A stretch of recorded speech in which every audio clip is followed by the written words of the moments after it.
प्रणाम विद्यार्थी मित्रों, माधव विद्या संकुल ऑनलाइन टीचिंग में आपનું हार्दिक स्वागत।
દીધું 3 ઘોડા પાણીદાર ઘોડા પસંદ કરવામાં આવ્યા જે બરફ પર ચાલી શકે અને બીજા દિવસે વહેલી સવારે એ લોકો નીકળે છે.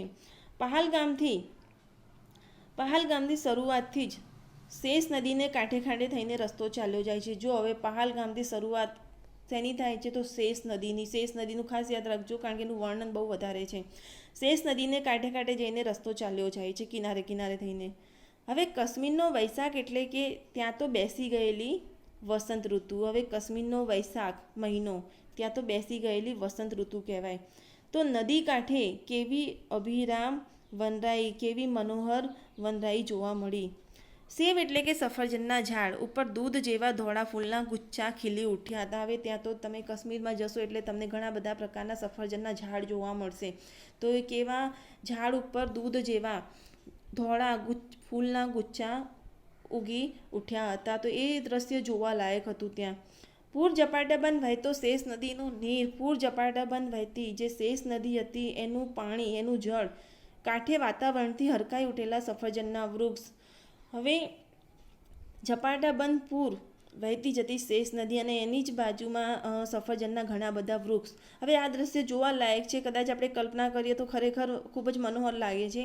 અહીં લેખિકાને એક અંગ્રેજી કાવ્ય પંક્તિ મારા મનમાં કૂદી કૂદીને રટણ કરવા માંડી. હવે લેખિકાને એક અંગ્રેજી પંક્તિ યાદ આવી ગઈ આ દ્રશ્ય જોઈને.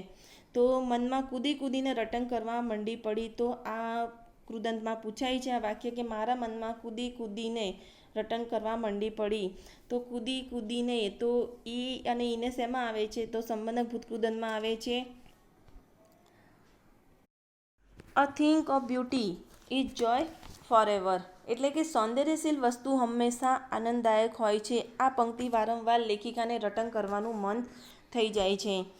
હવે નિશાળનો ઘંટ વાગી જવાની બીકે ઉતાવળે નિશાળ તરફ ધસતી. હવે અહીંયા શેષ નદીનું ખૂબ સરસ મજાનું અહીંયા લેખિકાએ વર્ણન કર્યું છે. એની સરખામણી કરી છે. કોની સાથે કરી છે તો નિશાળનો ઘંટ વાગી જવાની બીકે ઉતાવળે નિશાળ તરફ ધસતી કન્યાઓ, વાયરાથી ઉડી જતી તેમની ઓઢણીને ખેંચી પકડવા મથતી મુગ્ધ કન્યાકાઓની યાદ આપતી ઉજળા નિર્મળા અને ઉછાળા મારતા એટલે કે કૂદકા મારતી અને ઉતાવળમાં વહી જતી આ પાણીવાળી શેષ નદી વહી રહી છે. હવે કન્યાઓ કેવી મુગ્ધ કન્યાઓ સાથે શેષ નદીને સરખાવવામાં આવી છે કે શેષ નદી કેવી લાગી રહી છે, કઈ રીતે વહી રહી છે.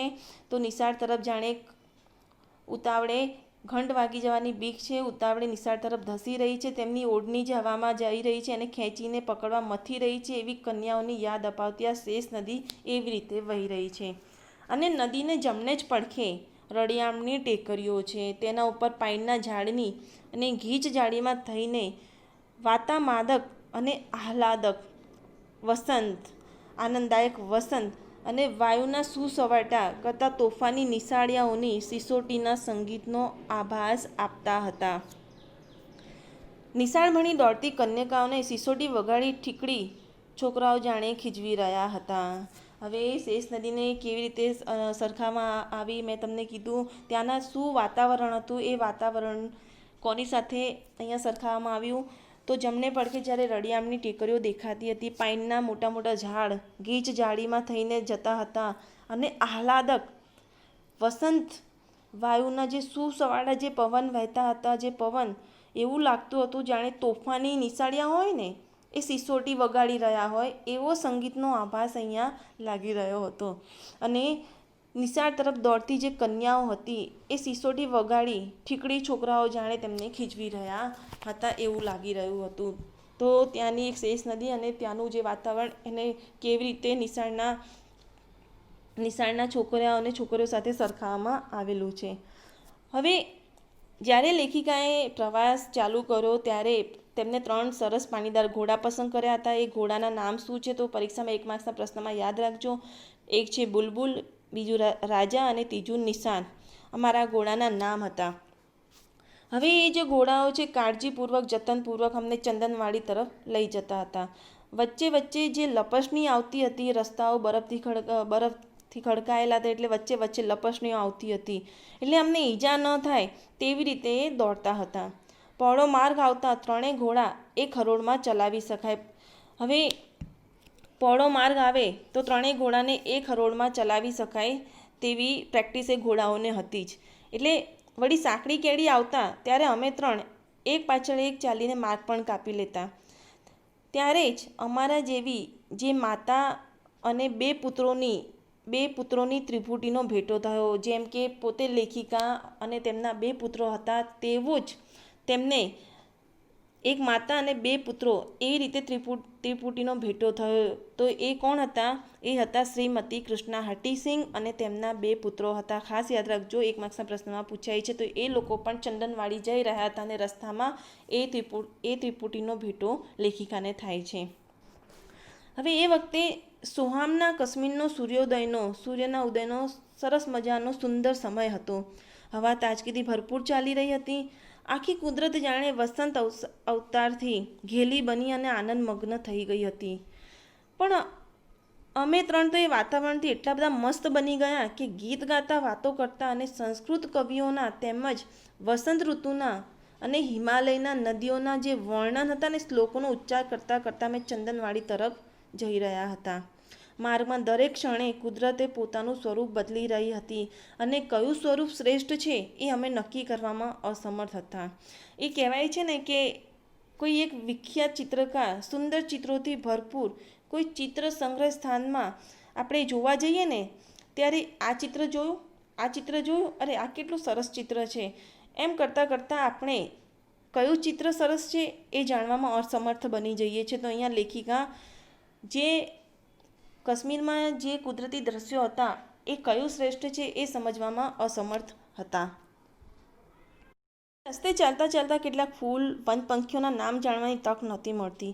પણ ખરું પૂછો ને તો નામ જાણવાથી અમારી તૃપ્તિમાં ઉણપ નહોતી આવતી. કેટલાક નામ જાણવાની તક નહોતી મળી, પણ તોય અમારી જે તૃપ્તિમાં ઉણપ નહોતી, સંતોષમાં ઉણપ નહોતી આવતી. ખડખડાટ વહી જતા શેષ નદી પોતાનું પાણી ઠાલવતા, વહેડો એટલે કે પ્રવાહ, તેમજ હૈયાનો ઉલ્લાસ સંગીત દ્વારા વ્યક્ત કરતા નાનાસા ઝરણા અમારા માર્ગ આડે વારંવાર આવી રહ્યા હતા. અને પાણી પીવાને બહાને અમારા પહાડી ઘોડા પણ પળવાર ઠમકીને હિમસૂતાઓ એટલે કે હિમાલયમાંથી નીકળતી નદીઓના સૌંદર્યનું પાન કરી લેતા હતા. સરસ મજાનું અમરનાથની યાત્રાના તમે જોઈ શકો છો કે કેવું આહલાદક વાતાવરણ છે, જેને આપણે સાંભળતા જ અંદરથી ભીંજાઈ જઈએ છીએ કે કદાચ આવું દ્રશ્ય સામે આવીને ઊભું રહે, જોવા મળી જાય એવું અહીંયા થઈ જાય છે. હવે આગળ જતાં અમારો માર્ગ એકદમ ઊંચાણમાં આવી ગયો. હજુ સુધી પહાલગામથી જે રસ્તો શરૂ કર્યો હતો ત્યાંથી જતાં શેષ નદી પણ સાથે સાથે ચાલી રહી હતી. હવે જેમ જેમ આગળ જાય છે તેમ એકદમ ઊંચાણમાં આવી જાય છે લેખિકા, અને શેષ નદી પાછળ થોડીક નીચે દૂર રહી જાય છે. હવે બરફ ઉપર થઈને વારંવાર પસાર થવું પડતું હતું. બરફ જ બરફ હતા એટલે વારંવાર ત્યાંથી પસાર થવાનું. બરફ અગર સુશોભિત વનરાજીથી વિરાજમાન ઊંચા નીચા શિખર ચોપાસ નજરે પડ્યા હતા. હવે બરફથી સુશોભિત વનરાજી જે વિરાજમાન હતી એ ઊંચા નીચા શિખરો ચોપાસ એટલે ચારે બાજુ નજરે પડ્યા કરતા હતા. અરે એકાએક આ કેવું દ્રશ્ય નજરે ચડ્યું! તાજ્જુબ બની ગયા અમે તો. તાજ્જુબ બનીને જાણે સંકેત કરી ન મૂક્યો હોય એવી રીતે અમે ત્યાં જ નવાઈ અને આશ્ચર્યચકિત થઈ ગયા. જેમ જેમ ઊંચે શિખરે ગયા ને તો ત્યાં બરફથી સુશોભિત તેમને વનરાજી જોઈ. એ દ્રશ્ય જોઈને તો લેખિકા એકદમ તાજ્જુબ થઈ ગયા કે અરે આ શું, જાણે કે સંકેત કરી મૂક્યો એવું લાગ્યું. તેમ અમે ત્રણે એકી સામટા ઘોડા થંભાવી દીધા. એક જ સામટા અમે ઘોડા થંભાવ્યા એ દ્રશ્ય જોવા માટે. ઊંચા પહાડ ઉપરની વાંકી ચૂંકી અને સાંકડી પગદંડી, ઊંચા પહાડ ઉપર જે વાંકી ચૂંકી અને જે સાંકડી પગદંડી હતી, પગદંડી એટલે કે પગથી ચાલવાનો જે રસ્તો હતો ને ઉપરથી અમારો માર્ગ ચાલ્યો જતો હતો અને નીચે જે ઊંડાણ છે ને એ ઊંડાણમાં ખડકો ઉપરથી કૂદકા મારતી, કોઈક વાર વધુ ઊંચેથી ભૂસકા મારતી, ઉતાવળે દોડતી, નાચતી ગાતી અને હસતી, ઉન્માદની. હવે તમે જોઈ શકો છો લેખિકા ઊંચાણમાં હતા અને જ્યારે નીચે ઊંડાણમાં જોયું તો કેટલાક ખડકો હતા. ખડકો ઉપરથી કૂદકા મારતી, કોઈક વાર વધુ ઊંચેથી ભૂસકા મારતી, દોડતી, નાચતી ગાતી, હસતી, ઉન્માદની એટલે કે ગાંડી કે ઘેલી, તરંગવંતી એટલે કે લહેરવાળી આ શેષ નદી જાણે મુગ્ધત્વ એટલે કે મોહકતા અને યૌવનની અધ વચ્ચે ઊભેલી વનની મધુશ્રી જેવી ભાસતી હતી. વનની મધુશ્રી એટલે કે સુંદર સ્ત્રી જેવી દેખાતી હતી. જ્યારે લેખિકા ઊંચાણમાં હતા અને નીચે જ્યારે જોવે છે તો એ નદીનું, શેષ નદીનું અહીંયા તેમને આમ કહેવાય સરખામણી કરી એનું વર્ણન કર્યું છે કે શેષ નદી કેવી લાગી રહી છે, તો સુંદર સ્ત્રી જેવી લાગતી હતી. આ 1 માર્ક્સના પ્રશ્નમાં પૂછાય છે. ત્યાં આ કેવા અજબનું રૂપાંતર છે, ક્યાં કેવું અજબનું રૂપાંતર જોવા મળી રહ્યું છે સમજાતું નથી. અમને તો નવાઈ લાગે છે. અમારા જમણે હાથે માઇલો સુધી ઘણું વિસ્તૃત એટલે કે વિસ્તારિત એવું તદ્દન સપાટ લીલુંછમ મેદાન હતું. હવે લેખિકાને એક મોટું મેદાન દેખાય છે ત્યાં. તેનું નામ હતું હરગન, હરગનના મેદાન. હવે હરગનના મેદાનમાંથી શેષ નદી વહીને જઈ રહી છે. તો એ નદી કેવી લાગી રહી છે, તો હરગનના મેદાનમાંથી ઠાવકી એટલે કે ગંભીર, સાણી અને ઠરેલ શેષ નદી પળે પટ્ટે શાંતિથી વહી જતી હતી. હવે જ્યારે લેખિકાએ હરગનના મેદાનો જોયા તો હરગનના મેદાનની બાજુમાં શેષ નદી પસાર થઈ રહી હતી. તો એ શેષ નદી કેવી લાગી રહી હતી, ખૂબ જ શાંત, સાણી અને ઠરેલ લાગી રહી હતી. હવે ફરીથી શેષ નદીના અહીંયા વખાણ કરવામાં આવેલા છે કે ઉઘાડું માથું અને ઉડતી ઓઢણીવાળી તોફાની કન્યકા જેમ પિતાનું ઘર છોડીને હવે ઉઘાડું માથું કરીને અને પોતાની ઉડતી ઓઢણીને તોફાની કન્યકાઓ પિતાનું ઘર છોડીને જ્યારે સાસરે આવે છે ને તો વિનમ્ર બની જાય છે. હવે જ્યારે દીકરીના લગ્ન થાય છે તો એના પિતાના ઘરે કેવી રીતે રહે છે અને જ્યારે સાસરે આવે છે ત્યારે એ કેટલી વિનમ્ર બને છે એને શેષ નદી સાથે સરખાવવામાં આવેલી છે. માથે સાડલો ઓઢી છેડો ઠીકઠાક કરી જાણે ગંભીર અને ભારેકમ બની ગઈ હતી અહીં શેષ નદી. નદીના કાંઠે અસંખ્ય ફૂલ ખીલી ઉઠ્યા હતા. વિદ્યાર્થી મિત્રો, આ જે વાક્યની જે લાઈન છે એ પદક્રમ અને પદ સંવાદમાં પૂછાય છે, એટલે ખાસ યાદ રાખજો કેવી રીતે એને ગોઠવેલા છે. નદીને કાંઠે અસંખ્ય ફૂલ ખીલી ઉઠ્યા હતા એટલે સ્થળે ખસવાનું મન જ નહોતું થતું. હવે જે કુદરતી દ્રશ્યો હતા એ હરગનના મેદાન ઉપર જઈને તેમને જોયા. એ અજોડ સૌંદર્યને કચકડાની ફિલ્મ ઉપર જકડી લેવાનો મિથ્યા પ્રયાસ મારા 2 પુત્રોએ કર્યો હતો. મારા પુત્ર સુકુમાર અને જગદીપે કરવાનો એક પ્રયત્ન કર્યો. પણ હરગનના તે મેદાન ઉપર તંબુઓ તાણીને વસવાટ કરવાની શક્યતાઓ જ. હવે હરગનના મેદાન ઉપર ગયા પછી ત્યાં તંબુ તાણીને રહેવાની ઈચ્છા લેખિકા અને તેમના 2 પુત્રોને હતી. પણ એવી શક્યતા હતી એટલે અમે ખૂબ હવાઈ ખિલ્લા બાંધ્યા હતા. હવાઈ ખિલ્લા બાંધવા એટલે કે મોટી મોટી વાતો કરી હતી, રૂઢિપ્રયોગમાં પૂછાય છે. તો હવે જે તંબુ તાણવાની વાત હતી એ શક્ય ન થયું, કારણ કે અમારા 5માંથી 2 જણને અલૌકિક શોભાભર્યું દ્રશ્ય જોવાનું રહી ગયું. અમે ત્રણેય ઘણો જીવ બાળ્યો. હવે અંગુલીના સ્પર્શ વડે કોઈ આપણને ઊંઘમાંથી જગાડે તેમ વરસાદના ફોરાઓએ ત્યાં કુદરતી દ્રશ્ય જોવામાં એટલા બધા ઓતપ્રોત થઈ ગયા હતા લેખિકાને તેમના 2 પુત્રો. એટલે ત્યાં એમની ઉંગલીનો સ્પર્શ વડે કોઈ આપણને ઉઠાડે છે ને, અને વરસાદના ફોરાઓએ એકદમથી ઉઠાવી દીધું. એટલે લેખિકાને એવો ભાસ થયો ત્યાં. તો હરગનના મેદાનની જે શોભા હતી એ નિહાળવામાં તલ્લીન બનેલા હતા. હવે એકદમથી તે જાગૃત થાય છે અને ઝરમરતા વરસાદને ઝીલીને ચંદનવાડી તરફ એ પોતાના ઘોડા દોડાવે છે. ચંદનવાડી આગળ શેષ નદી બહુ ઘાટીલો વળાંક લે છે. ચંદનવાડી આગળ શેષ નદી બહુ ઘાટીલો વળાંક લે છે. તો વિશેષણમાં પૂછાય છે, તો આમાં વિશેષણ ઘાટીલો છે. હવે અમરનાથના જાત્રાળુઓ માટે છાપરા બાંધેલા છે, કેટલીક વ્યવસ્થા કરવામાં આવેલી છે નદી કિનારે. ત્યાં નદી વહી રહી છે તો નદીની કિનારે અમરનાથના જાત્રાળુઓ માટે છાપરા બાંધેલા છે. કેટલાક ચા અને ઘર પણ નજરે પડી રહ્યા છે. ચંદનવાડીના છેક પાછળના ભાગમાં એક બરફનો પુલ છે. પર્વતની ઉપર જામી ગયેલા બરફની અંદર, હવે ત્યાં જે પર્વત છે એ પર્વતની ઉપર જામી ગયેલો બરફ છે. બરફની અંદર કુદરતી રીતે ગોળાકાર કરીને બાકોરું એટલે કે કાણું કરી છિદ્ર પાડી શેષ નદી ચંદનવાડી તરફ વહેતી આવી રહી છે. તમે જોઈ શકો છો કે શરૂથી લઈને એન્ડ સુધી શેષ નદીના વખાણ કરવામાં આવે. શેષ નદી કઈ રીતે લાગી રહી છે, તો શેષ નદી અહીંયા વહેતી આવી રહી છે. ઉનાળો ઉગ્ર બને છે એટલે બરફનો પુલ કદાચ અહીંયા ઓગળી જતો હશે, અહીં લેખિકાને એવું લાગે છે. હવે નદીના કાંઠા ઉપર હરગનના મેદાનો સુધી એ પહોંચી ગયા હતા અને નદીના કાંઠા ઉપર એક શાંત એકાંત સ્થળ પસંદ કરી અમે ત્યાં 3 જણ બેઠા. તેમના 2 દીકરાને એ બેસે છે. ભાતામાં આણેલી ગરમ વાનગીઓ ઠંડી પડી ગઈ હતી. ભાતામાં આણેલી, હવે અહીંયા આણેલી એ તળપદા શબ્દમાં છે. આણેલી એટલે કે લાવેલી જે વાનગીઓ હતી ભાતામાં, ત્યાં હોટલમાં બંધાવી હતી વ્યવસ્થાપક દ્વારા, તો બધી વાનગીઓ ઠંડી પડી ગઈ હતી અને ઠંડી વાનગીઓ ગરમ બની ગઈ હતી. કેટલીક વાનગીઓનું સ્વરૂપ તો પલટાઈ જ ગયું હતું. જે વાનગીઓ સાથે લાવ્યા એમનું સ્વરૂપ પણ પલટાઈ ગયું. હવે કદાચ યોગ બળથી જ કદાચ એનો સ્વાદ પારખવાનું શક્ય બને કે આ કઈ વાનગી છે, બાકી તો શક્ય નહોતું.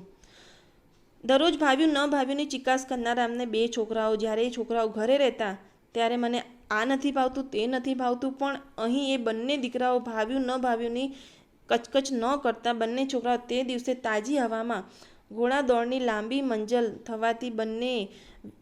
થવાથી તે વિચિત્ર અને નામ ના આપી શકાય તેવું ભોજન એ વખતે એ લોકો આનંદથી આરોગી ગયા હતા. તો લેખિકાએ પોતાના પુત્રો સાથે ભાતામાં જે લાવ્યા હતા તે જમવાનું કર્યું. બંને દીકરાઓ સાથે જમીને જોયું તો વળી પાછો ત્યાં વરસાદ ચાલુ થયો. કોણ જાણે ક્યાંથી આ કાળા ભમ્મર જેવા વાદળ દળબડ દોડતા પાછા આવી ગયા.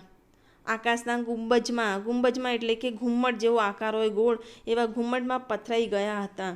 એકદમથી વરસાદ તૂટ્યો અને ઝપાટા બંધ પાછા ન જઈએ ને તો સાંકડા વહેડાઓ એટલે કે જે સાંકડા પ્રવાહો છે અને પહોળા અને વેગથી વહેતા બની જાય તો તે ઓળંગવા ખૂબ જ અઘરા પડી શકે છે. હવે પહાડના ઉબળક એટલે કે અધર ઢોળાવમાંથી કોરી કાઢેલી પગદંડીઓ જે સાંકડી હતી ને એ પણ લપસણી બનતી જઈ રહી હતી. એટલે ઘોડાના પગ સરી જવાનો પણ ખૂબ ભય લાગી રહ્યો હતો. એટલે અમે પહાલગામ પાછા પહોંચી જવાની અધીરાઈ થવા લાગી કે ખબર નહીં હવે શું થશે. એટલે ફરીથી અમને પહાલગામ જવાની અધીરાઈ થઈ. ઘર ભણી જવાનું હોવાથી બુલબુલ રાજા નિશાન ઝડપભેર દોડવા રાજી થયા. વરસાદમાં પલળવાની અમને તો ખૂબ મજા આવી. સાથે એક ચિંતા હતી કે અમારી પાસે જે કેમેરો હતો તેમાં પાણી ન પેસે તો સારું. અને છેલ્લે જેણે અમે ઝરણાને સ્વરૂપે જોયા હતા એ થોડા જ કલાકમાં ધસમસ વહેતી નદીઓ રૂપમાં પલટાઈ ગઈ. જે ઉપર જઈને જે ઝરણા સ્વરૂપે વહેતા હતા એ બધી નદીઓમાં પલટાઈ ગયું એ પાણી. હરગનનું પથરાયેલું વિશાળ મેદાન તો રૂપ પલટો કરી બેઠું. ઓળખાયું જ નહીં કે એ મેદાનમાં અમે ગયા હતા અને એ મેદાને જ અત્યારે રૂપ પલટો કરી લીધો. આ વખતે શેષ નદીના પ્રવાહની સાથે સાથે જતા હતા. શેષ નદીનો પ્રવાહ જે રીતે વહી રહ્યો હતો એ રીતે લેખિકા પાછા જઈ રહ્યા હતા પહાલગામ. વરસાદ જેવો સમાન ધર્મ ભેરું મળી જવાથી શેષ નદી જાણે વધુ ઉલ્લાસવંતી બની ગઈ. હવે વરસાદ જેવો સમાન મિત્ર કોને મળ્યો છે તો અહીં શેષ નદીને. હવે એક તો નદી વહે છે, ઉપરથી વરસાદ પણ ખૂબ પડી રહ્યો છે, એટલે શેષ નદીને તો એના જેવો મિત્ર મળી ગયો. એટલે એ નદી વધુ ઉલ્લાસવંતી બની ગઈ. મારતે ઘોડે અને ધોધમાર વરસતે ઘોડે અમે પહાલગામ પહોંચ્યા. ત્યારે અમારા શરીર ઉપર છેક એક તસુ જગ્યા પણ કોરી રહી નહોતી. નવી જગ્યા જોવામાં કે કુદરતના ન્યારા રૂપ જોવામાં અમને થાક નહોતો લાગ્યો. પણ પહાલગામ આવ્યા પછી કપડાં બદલીને ગરમા ગરમ કોફી પીને ઓઢી પોઢીને પલંગમાં સૂઈ જવાનું લેખિકાને ખૂબ જ સુખદ લાગ્યું છે. તો જીવનનો પણ આ એ જ પ્રકારનો અંત જ છે ને, એવું અહીંયા લેખિકા છેવટે કહે છે. તો સરસ મજાનો પ્રવાસ લેખિકાએ અહીંયા કરેલો છે. કેવી રીતે શેષ નદીના પલટાતા સ્વરૂપો એમને જોયા, કુદરતના સ્વરૂપો જે જોયા, સૌંદર્ય જોયું, હરગનના મેદાનો જોયા અને છેવટે એ પ્રવાસ કરીને પાછા ઘરે આવીને પલંગ ઉપર સૂવાનું તેમને સુખદ લાગ્યું છે. તો પ્રણામ વિદ્યાર્થી મિત્રો, નેક્સ્ટ વિડીયોમાં આપણે આનું સ્વાધ્યાય સમજીશું.